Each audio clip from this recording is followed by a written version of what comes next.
We've reached the grand finale of our journey through Crooked Moon's classes. If you thought alchemical barbarians and plague monks were wild, wait until you see sorcerers turning into pools of blood, warlocks who serve a cosmic jester, and wizards who poke holes in reality.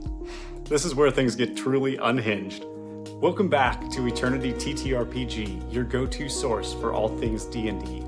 This is part 3 of our dive into the Crooked Moon classes, and the final 5 might just be the most dramatic. We've got blood magic, chaotic laughter, witchcraft bargains, and 2 wizard paths that pull on the strings of reality. The first one is the sorcerer, Crimson Sorcery.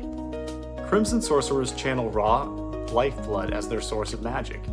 Their powers revolve around something called the Blood Well, a reserve of vital energy they can spend to boost damage, enhance healing, or fuel their abilities. They can even dissolve into a pool of blood, slipping through cracks and resisting damage like some vampiric horror. As they grow stronger, they siphon life from their own body to supercharge spells and eventually unleash Sanguine Feast. These are tendrils of blood that drain everyone around them while restoring their own vitality. It's absolute blood magic, a perfect subclass for anyone who wants their sorcerer to feel both dangerous and a little unsettling. Number 2 is Warlock, Great Fool Patron. Not all horror is blood and gloom. Sometimes it's laughter, like creepy laughter. The Great Fool is a cosmic jester patron, and its warlocks wield humor as a weapon. They lash out with vicious mockery as a reaction, slap curses on enemies that leave them blinded by flowers, or even honking uncontrollably every time they move. At higher levels, their banter deals psychic damage, and eventually they can send in the clowns. It's literally called Send in the Clowns, summoning ghostly jesters that strike fear and knock enemies prone. It's kind of creepy circus energy meets Eldritch Pact, perfect for players who like their dark fantasy with a side of some comedy. Real quick to interrupt, we now have free downloadable D&D cards at the Eternity TTRPG website that you can use for your table. Everything from combat actions to status effects, no more flipping through your book to see exactly what being petrified does to your character. You can just take our graphics, print them out at home, and slap them on your table for fun and easy reference. Grab yours today using the link below. Now, back to the video. Number 3 for today is Warlock, the Horned King patron. The Horned King, of course, reminds me, like maybe it does you, of the Black Cauldron from Disney, so I already have nostalgia for it. This class is the darker side of Warlock packs of the 2 from Crooked Moon. It's witchcraft, maledictions, and the like.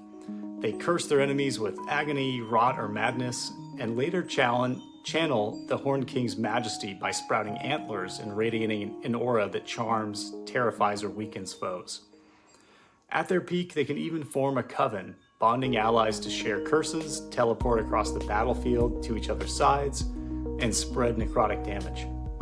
Thematically, this one screams folk horror, witchcraft, rituals in the wood, blood pacts, and the slow transformation into something more than human. Number 4 is the wizard Occultist. These are wizards who say knowledge at any cost. They reach beyond the stars, tearing open the veil of reality for forbidden secrets. Their unique mechanic is called the intrusion die. Every time they push their magic, reality might fight back, causing strange intrusions from alien realms. In exchange, they get immense power. It removes concentration requirements, they can teleport through scrying spells, and they can even fly or resist madness.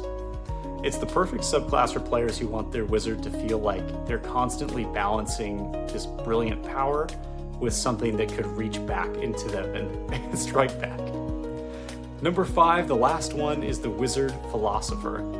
Where occultists seek forbidden knowledge, the Philosopher seeks ultimate truth. They distill essence into quintessence, a crystalline powder created from dissolving creatures or objects with their magic. That quintessence can then be spent to boost spell levels, craft magic items, or even alter the damage type of spells. Eventually, they craft a Philosopher's Stone, granting them immortality, the ability to supercharge spells, and even cheat death. It's really the alchemical dream realized, equal parts academic and arcane. And that's it. That's the full lineup of Crooked Moon's subclasses, 15 in total, ranging from blood-soaked sorcerers to those we covered in previous videos, like the Plague Monk and Alchemical Barbarian. This supplement doesn't just remix classic D&D, it drenches these classes in Gothic horror, folk myth, and cosmic strangeness. I want to thank you if you stuck through all 3 of these videos, but I want to know even more, which of the 15 subclasses from Crooked Moon is your absolute favorite? Drop it in the comments and let's see which one takes the crown. And if you enjoyed this series, of course, be sure to like, subscribe, and share it with your table, because who knows, maybe your next campaign could use a paladin bent on the Inquisition or a spectral ranger.